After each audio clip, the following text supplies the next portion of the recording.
Hey friends, welcome to 1 Minute with Monee, a podcast where we help busy adults live life with balance and harmony 1 minute at a time. I'm your host Monee, owner of Time Managed LLC, a full-service concierge and personal assistant business in Atlanta, Georgia. Visit our website, timemanagedllc.com, for more information about our services. Every week, I'll share tips for how you can manage your lifestyle and tackle your to-do list efficiently. Hello and welcome to the next edition of 1 Minute with Monee. Today, we're going to be talking about parenting styles that have long-lasting impact. And I'll have my daughter here with me, Nailah Williams, who I'll be interviewing. But before I jump into the interview, I want to give you a quick tip for the week. Now, when you want to raise independent, resourceful children who are critical thinkers, there are a few things that I think are really important. Number one is to have age-appropriate choices and responsibilities, and this helps your children really learn how to have ownership. The second thing is teaching them problem solving by giving them guided questions instead of just giving them all of the answers. These questions help them to make decisions on their own. The third is to have predictable routines and clear expectations, and this helps to build security as well as self-regulation. The last step is to encourage safe risk-taking and then also celebrating their efforts. So let's get into the topic a little bit more. Like I said, I have my daughter here to join in on the conversation. I thought it would be fun to have her here with me today. And we're going to be talking about the ways that we raise our children to shape them into who they become, especially when it comes to independence. Now, this is going to be a fun episode. I get to reminisce a little bit with my built-in bestie, and we'll share memories, real examples for what's worked for us, and then you can decide what will work for you. So let's get into it. Hey, thank you for being here. Hi, Mom. How are you? I'm good. How are you? Good. Are you happy to be on my podcast? I am. I'm excited. Good. I'm glad you're excited. Now, like I mentioned, you're my built-in bestie, and there's ways that we are very similar in, but there's also things where I think you have done exceptionally well as building into your own or growing into your own unapologetically. And so I really am proud of you about that. Some of those unintentional things, like when we went to Martha's Vineyard, we showed up at the airport in the same outfit. So I just kind of chuckle at some of those things because I do think there are a lot of traits that you have of mine. And I think in some ways we think alike and we do some of the same things. What's one memory from your childhood that makes you smile? I think the road trips that we took and called the spaceship or the rocket ship.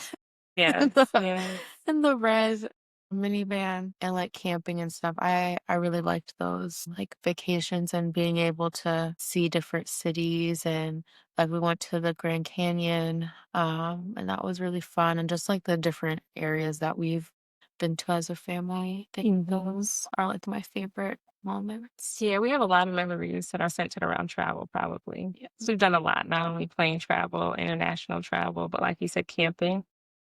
And so you have life skills that come out of some of those trips for sure, for sure. If you could describe your childhood in 3 words, what would it be? I would say like experimental, because like we tried a lot of stuff, like different camps and after school activities. Okay. Um, I also I also was an experimental parent. You were my first, so it was like, all right, well, let's see what happens. We're gonna put our best foot forward. I would say creative. I think we spent a lot of time too as a family doing stuff like music festivals, and I did dance a lot, like theater, stuff like that. That makes me happy. You're still smiling. You're still here. I appreciate that. So you mentioned experimental and creative and fun. One of the things I hope to instill in you is your independence. And it's so funny because just last week, I had this horrible experience in New York. No, I'm laughing. well, It wasn't in New York. Sorry, you love New York. You love New York. But leaving New York, trying to get back to Miami was awful. And you ended up sleeping in the airport because one flight was canceled. They gave you a hotel, but they put you on a 6:30 a.m. flight. So it didn't make any sense to go to that hotel. That was far too. So you ended up sleeping in the airport. You did get to Miami. You got to work on the next morning. And for context, you are a bit of a nomad at the moment. So you got to your Airbnb in Miami and it was infested with ants. And you text me, it's like, should I come home or should I get another Airbnb? So I was like, sure, come home. I always love having you around. So of course, anytime you give me a choice, I'm going to pick you coming home. So anyway, after spending the night in the airport, getting to Miami, I'm thinking you're gonna come home like in a couple days or over the weekend. And like really tonight? And I don't even remember if we finished the conversation. I went on about my day. You went on about your day. I text you later on to say, hey, do you want to go to this conference? They have free tickets. And I noticed your location was like in Ocala, Florida. I'm like, what is she doing? So yes, after sleeping in the airport in New York, getting to Miami early in the morning, you decided to get on the road to drive home to Atlanta the next day. As soon as I was done with my last meeting of the day, it's like, I'm gonna get on the road now. Yeah, so that is a small but large example of how you have expressed your independence. When you have your mind set on something, you just do it, and you're a bit of a risk taker. Your dad was a little upset about that. He was, but He didn't know. He didn't know we were even talking about it. oh yeah, I did not knew that I could do it. 'Cause I've done the drive before, and I knew I was tired, but like I know if I think I can't do something, then I won't do it. But if I think I can do it, or like if I can safely do, like I stopped a couple of times to rest, but I made it. You did make it, and I'm so grateful because I don't know what it's my child, and I know I find your child. You're very grown. You are a fully launched adult, as I like to say. So, what do you remember most about your dad and I instilling that sense of independence in you? I'm the oldest, so I do remember like the experience of like getting siblings. I was 5 when Simone was born, Almost 6. and about 7, going on 8 when Nasir was born. Hmm. So I guess like just watching and experiencing having like new babies in the house and like having to be careful, but also sometimes like growing up, taking care of them or like playing with them. I think that's something that showed me like independence for myself, but also like kind of independence of having younger people around me. Responsibility. Yeah. Um, but yeah, I think also just like when you'd have like Delta meetings or something, and I'd come with you, and I'd sometimes have to like be on my own, do something while like you or dad were working, maybe. I think that's another thing. I think that's like I'm familiar with being around adults and also having like my own space sometimes, Hmm. but also being with like younger people and having to like, care for them too. Yeah, you were an only child for almost 6 years, and then you became a big sister. And so I think there is some responsibility well, there definitely is some responsibility that comes with being the oldest. And then you probably also went through a little bit of a shift because 6 years is it's a long time to be an only child. Do you think you missed it? Do you remember? Not a lot, Simone and Nasir. Um, but I do remember being excited about having another sibling at school. Yeah. Yeah, I don't remember a lot though Okay. of being an only child. And as you grew up, did you try to express your independence or do you have any memories of coming into your own independence as you became a teen or even testing it? I think like, especially with after school clubs and stuff, like theater and sports, and going to Blake, like a lot of those kids were independent. Some of them were like only children or they had siblings that were like way older, like already in college. So I think being around like those types of kids too kind of like, made me curious about, like throwing parties or like having friends over, driving and hanging out after school and stuff. Yeah, I'm super independent. I think it was like normal independence. Yeah, yeah. You were very responsible. And when I think of independence, I do think of responsibility. And so you were very focused. When you were in preschool, we put you in a Montessori school. So you were in Montessori for a couple years, and their foundation, you do remember Montessori? Yes. So this philosophy of that curriculum for Montessori is really about independence, independent learning, learning at your own pace. And so I think from a very young age, you were encouraged to be who you are, perspectives, but they would teach you. And then if you excel, they would teach you the next level. So you sought out your own challenge, you sought out your own resources if you needed to, because you were taught that way. And then moving on to Spanish immersion. Well, Spanish immersion is another curriculum or environment where you are learning while you're just living. Yep. Right? Because you're immersed in the culture. You're getting your English instruction and your English language skills at home, but you're getting taught in Spanish all day. So while you're getting all these outside influences and your brain is growing and developing, I think all of those learning environments foster that independence, that responsibility, the openness to learn, openness to try new things. And if I don't say that I did anything else very well, it was absolutely choosing great schools for you. Absolutely grateful for those opportunities that we had in those areas. Now, we chuckled about this yesterday.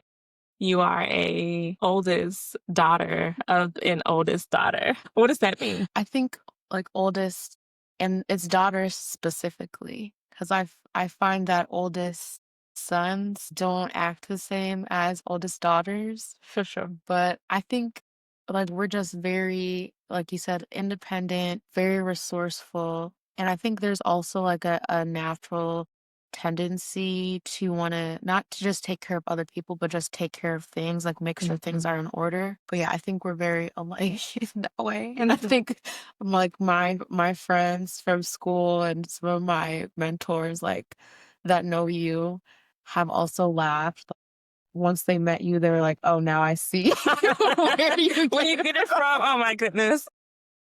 You get it honestly. You get it honestly. That is so funny. But yes, there has to be order. We can't have chaos because a lot of people are depending on us. I mean, like our siblings were depending on us. And then as we grew older, I think our parents put a little bit of pressure on us to take care of the children or take care of your brother, look after your brother. Or I was a latchkey kid. Do you know what a latchkey kid is? Okay. So a latchkey kid is what they used to call you would come home after school and you wear your key around your neck, like on a shoestring. And so took out my key and opened the door. So my brother was ready to come home. I had to let him in. So it was a lot of responsibility for a young one. I don't know where the term originated, but that's what they used to call basically kids who needed to be home after school by themselves without their parents or supervision. So no after school programs or anything like that. Do you remember this one time? I don't remember. I think Simone was taking the bus home and I was supposed to wait for her at the house and like make sure she got home.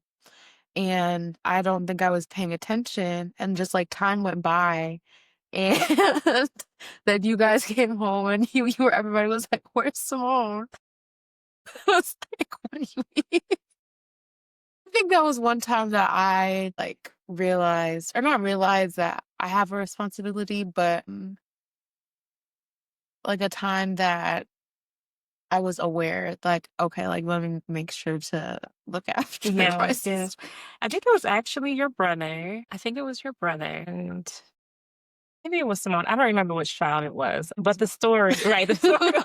So when I used to work downtown Minneapolis, and there was a bus stop that was closer to my job versus going all the way home. And so sometimes Nasir would get off at the bus stop that was closer to my job. And I called you and I said, "Hey, is Nasir home?" And you said yes. And so that meant I didn't have to leave work to go to the bus stop that was closer to my job. But I got a phone call like, "Hi, Mrs. Williams, this is so and so. I have your son here with me at the bus stop." And I'm like, "What? What do you mean? He's supposed to be home." And so I think you heard Simone come in the door, but didn't check to see if it was him or not. Because I think that's why you were confused, like, because you said yes, but you didn't actually lay eyes on him. You just heard the door open. And that was probably the first time you really got in trouble because, again, that responsibility. You were kind of a latchkey kid because nobody was home. You had to come home and open the door and be there for your siblings. But we took the We took your door off because that was your thing. Oh, and that I think is another point of independence that you didn't mention. You are really good about separating yourself when you need your time alone. And so after school, you go into your room and close your door. So you relied on you hearing the door open downstairs and just assumed it was your brother, but it was really Simone. You didn't see Simone. You were in your room with the door closed. And so we knew exactly how this could have happened. So thankfully, Nasir was safe. I left work, was there to pick him up from the bus stop within 15 minutes or so. We came home, we took the door off the hinges of your room because I was so angry that you're always in your room with your door closed. Oh my goodness. Yeah. So that's a good segue into discipline. You were a really good kid, not only when you were younger. I mean, I do actually have some stories when you were a little younger. I know I got in trouble Fine. You sometimes. did get in trouble, but as you got older, you become an adolescent and teenager, it's trouble out of you. When you think about discipline, what are some of the things that come to mind? Whether we instilled it in you or whether you just felt like you had to be respectful, have boundaries, adhere to the rules that we've set? I don't think there were a ton of like strict rules necessarily, but like if I knew if I wanted to go hang out with my friends, for example, like I'd have to have all the details, of course. Hmm. Um but like also just making sure like stuff like my chores were done, like my room was clean. I don't I never stayed out late anyways, so that I didn't have a curfew because I never was, like, out with my friends Right. in You high didn't. school. I think I was a very You were, you were absolutely. I was very blessed in that way because now I'm paying for it with your brother who says when he misses his curfew, I'm sure Nailah and Simone missed their curfew. Hey, you heard it here first. Nailah did not miss any curfew. So we'll show your brother this episode so he hears it from you that there was no missing of the curfew, which is something that we deal with him a lot. So you mentioned activities. Let's talk a little bit about balancing activities. When you were younger, you really excelled at dance. From a very young age, you started competing with dance. As you moved into middle school, you began to sing and did theater. You ran track. And there was a moment where you said, Mom, I don't want to dance anymore. Do you remember that? no, like, I remember not wanting to dance. I don't think there was, like, a big reason why, and I don't remember, like, after that. I remember just not wanting to do it anymore, Oh my and then I goodness. stopped. That was heartbreaking for me because the dance company that you dance with, that you get a 5-year trophy, you had done that. Because I think you were dancing since you were 5. And so when you turned 10, you got your 5-year trophy. I was looking forward to you getting your 10-year trophy when you turned 15. But in high school, you started to tell me that you didn't enjoy dance anymore. It wasn't fun. And you didn't want to. And oh my goodness, the dance school gave me an earful. She has such talent. She's throwing away her future. All these things. It was a very dramatic Not know conversation. that. Yes, yes, yes. And I had tried to encourage you too, instead of maybe competing, maybe you could still just take a couple classes, but you did not want any more to do with dance at all.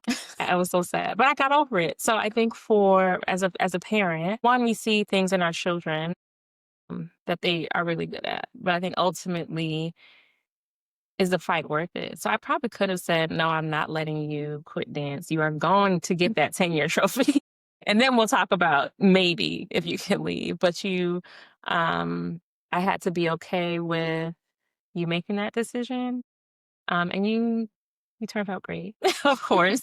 But I mean, in the beginning, it was difficult, and probably for reasons because I love seeing you on stage and performing. Some of the feelings that I had from wanting me to continue to dance may have had to do more so about me and my own desires to maybe have wanted to dance when I was younger. I took a couple dance classes, but nothing consistent. As parents, we make these decisions. We sometimes want to continue things that you may not want to, but also the important thing about parenting is knowing when to pivot. And so that was a pivot in our parenting of you or in your life. There was a pivot that we had to make in your life. And although it was difficult at the time, I'm glad that we handled it the way that we did. And I literally remember one of my friends, she texted me a picture of a trophy. She said, "Here's your trophy. It's okay. I will be okay." And you were, and you got the lead in a play that year. Following year after you stopped dancing, you did musical theater, and at the high school you were going to at the time, you were one of the leads in that play and you did phenomenal. So I'm glad that you were able to still stick with some of the talents that made you happy and then try new things. Did you also try track and field that year? That was also short-lived. That was short-lived. But I think you had fun. Yeah, it was fun. I just didn't like I liked more the social part rather than the sport part. Like the pasta dinners, the bagels at the track meet. I love The food, of course. yeah. Yes, we love to we love to eat. Are there any activities you wish you would have tried? I don't think like in middle or high school, I do often think about in college doing either like radio or some sort of like film stuff. Because I think now, like, I really like going to the movies, and I've been thinking about like what would it have been like if I would have taken like a film class, or done like radio or like journalism. Yeah, it's never too late for those things. So if you're passionate about them, how has balance come into play in your life? So with all the activities that you were involved in school, of course, you had to balance your studies and our spiritual routine as well as your after school activities. It was a lot to balance, right? And of course, you have growing up, you have your parents to help you do that because of who I am. We had a schedule. We still live by the calendar today. What are some of those habits that may have been instilled in you back then that you still take with you today? Definitely use of a calendar. I think more so now that I don't have as much going on, I don't use the calendar or like my personal calendar, like as detailed as I had it like when I was in college, for example, because like my junior year is my busiest year of school and I'm just working and I have like, stuff I do on the side. I still like to use my calendar, but before like I'd have my Google Calendar, I'd have a planner, and I'd have, like, a whiteboard calendar in my dorm room, like, just so that I could have, like, multiple reminders about where Fixes. I needed to be.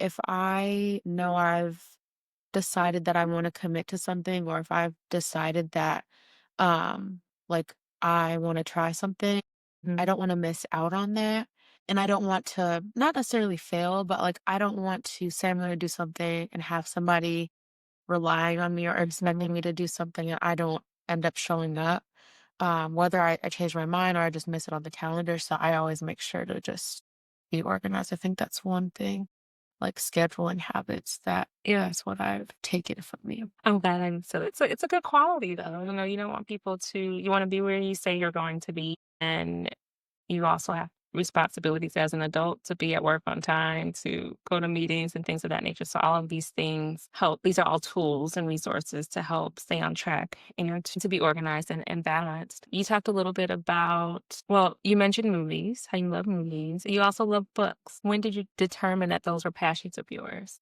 I feel like as a child I loved to read. Like I remember always being good at reading and having teachers say that I was above my reading levels and I just enjoyed reading to I think it was like Bright Horizons or something. Like The the back of childcare. yeah. Hmm.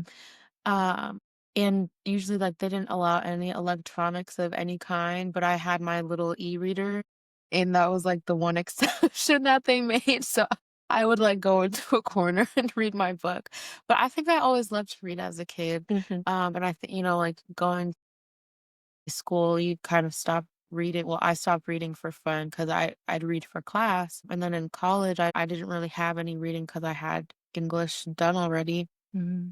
So I kind of stopped, but after my senior year, I started reading again, and it was just kind of like finding like an old friend. That's not too corny. It's not corny at all. But, like, something that felt familiar, and it's exciting to experience new books as an adult versus, like, what Yeah. I was reading as a kid. And then movies, I feel like I liked movies casually, but now I've been obsessed with movies, and I go multiple times. It's just a fun, easy thing to do. When you become a parent, if you ever become a parent, no pressure, what are some of the things that you would instill, or what type of parent would you be? Let's just keep it simple. When you become a parent, if you become a parent, what type of parent do you think you'll be? I think I'd wanna, like, do stuff how, like, you and dad, like I said, bring us to music festivals and going to drive-in movies together. Like, I'd like to do family activities like that and traveling, camping. I'm not super adventurous, and I think I'm someone that does like to have a more relaxed and chill activity, but I think as long as it's, like, family time, because there are some times where, like, I do like to be alone, but then sometimes I just like to sit in silence among people. So I think that might be the type of parent.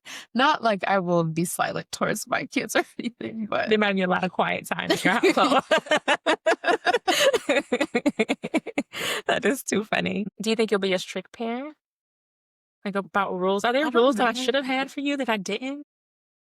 I don't think I can say because I think me, like, as my own person, since I was so, like, reserved into myself, I don't think I required a lot of rules. Yeah, I don't know if I would be a strict parent. I think I'd have to see, like, how my child Right. acts. Adapt to the child like I've had to do. Yeah. We won't name any names. Is there anything that you wish I would have done differently? Or we, not just me, but your dad and I. Think so. I think I had a very complete childhood experience. I think you guys put me in a lot of activities during the school year and the summer. And I tried a lot as a kid, like the STEM camp. I remember like building the plants and stuff. Yeah. Just regular summer camp, like learning how to survive in the wilderness and build fires and stuff. That was fun. Um, I forgot about that. There was this one time I wanted to go to a debate camp and you did not want to do I that. still don't remember that. And dad advocated for you. He was like, if she doesn't want to do it, don't make her do it. I'm like, well, I paid for it already. So that was one of the other things where I had to just let it go, pivot, do something different. But I've been really pleased at how you are a risk taker. You are independent, but resourceful and responsible. You're a critical thinker. I appreciate that you still call us if you have a question or just want to vent, and we have our little chit chats. So, no parent is perfect, and we try to do a lot to just make sure that you are better than us or better than the life we may have had in the past. I'm not saying that my life was awful growing up, but I think there are some things that could have been different. And I just took those things and I wanted you to be better for it, or things that I probably could have done better or differently, even as a teenager or a child of my parents. And I don't want you to have to go through those things, or I want you to do things differently. So there's always this element of better than, and also a little bit of experimentation.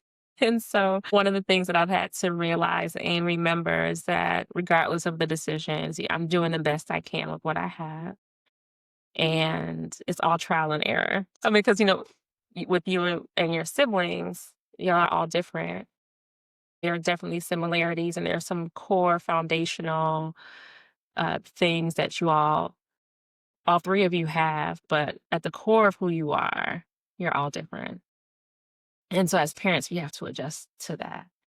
And even though all three of you grew up in the same household with the same two parents your entire lives, the dynamic is always different. Because first you were an only child, 6 years later, your sister came along and it was just you two.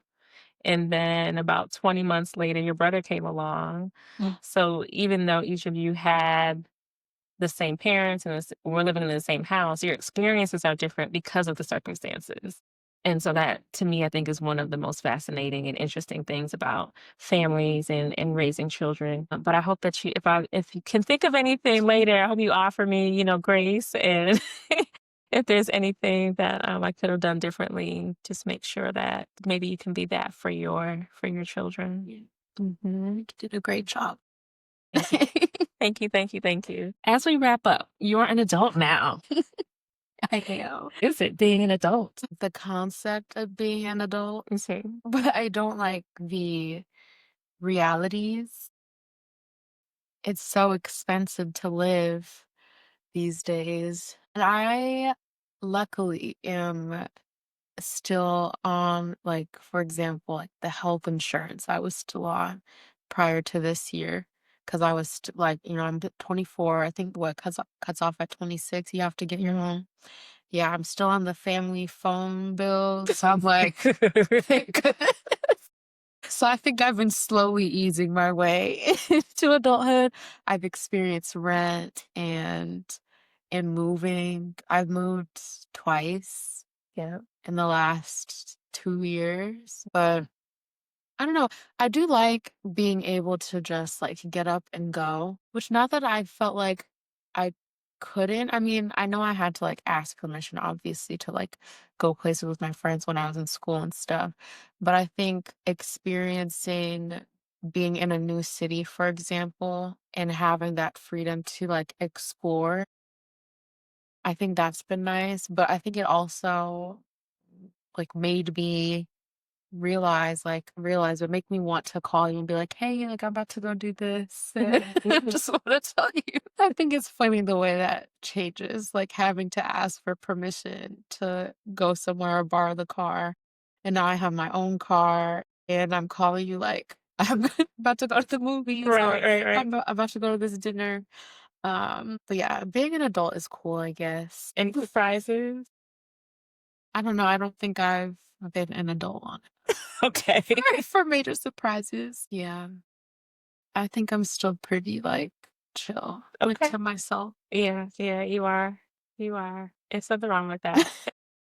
I did get on you a little bit when you first moved to Miami, like, "You need to be out, come meeting people." It's like every week when I read my books. Right?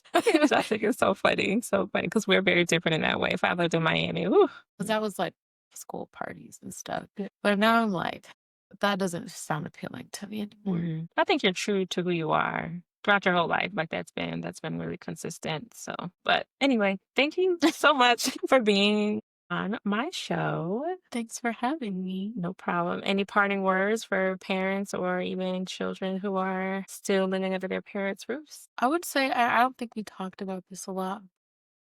Just communicating with each other. I feel like that is one thing that you did really well. And just like seeing the way people's relationships are with their parents just through the internet and like seeing how Mhm. people have like really bad relationships with their parents and they don't talk anymore. I think that's one thing like you always made sure to sometimes even over communicate. Even if there were some times where I did not want to talk. You were just like, okay, well, just know that this is a safe space. Mhm. I do appreciate that though, in like hindsight, Mhm. because that's not something a lot of parents give their kids, like young or as adult children. We might have to talk about that because I do remember, and I do not remember the circumstances around this part of the conversation, but I do remember us talking about things that you witnessed where I don't know if it was a friend or just someone that you knew didn't have a good relationship with their mom or they didn't like their mom or their mom treated them bad and you were just like that was just so foreign to you. Yeah. Like, what did her mom do to her? Or what did she do to her mom? So it was just a very, I think it was a little alarming for you, it seemed like, to be exposed to a relationship that wasn't healthy between a mom and a daughter. Yeah. And it happens, probably more than we realize. I know it happens more than we realize. And for someone who's lost their mom, and when I see other women not get along with their mom or moms treating their adult daughters badly, it really hurts my heart because it's like, well, I wish my mom was here so I could appreciate her and I know she wouldn't treat me bad. So it's sad for me to see when those relationships aren't as pleasant and beautiful as mine was with my mom and the beautiful relationship that you and I have. Yeah. So maybe we can talk about that next time. Part Part two. two. Part two coming soon. Part two coming soon. Well, I hope you enjoyed this conversation on 1 Minute with Monee with my daughter, Nailah Williams, as we discussed as we discuss my parenting journey and raising her to the wonderful adult that she is. If you are a parent that is watching, let me know. Follow me on all social media platforms. Let me know what you liked about this episode. If you have any advice for the audience about your tactics and your best tips and tricks for raising children. And remember to give yourself grace. We are not perfect. We are doing the best we can with what we have, and our children will be just fine. Until next time, be well and be balanced. Thank you for joining me this week. Let's continue the conversation on social media at 1 Minute with Monee on all channels. Also, don't forget to like, follow, and subscribe to our podcast on your favorite platform. Until next time, be well and be balanced.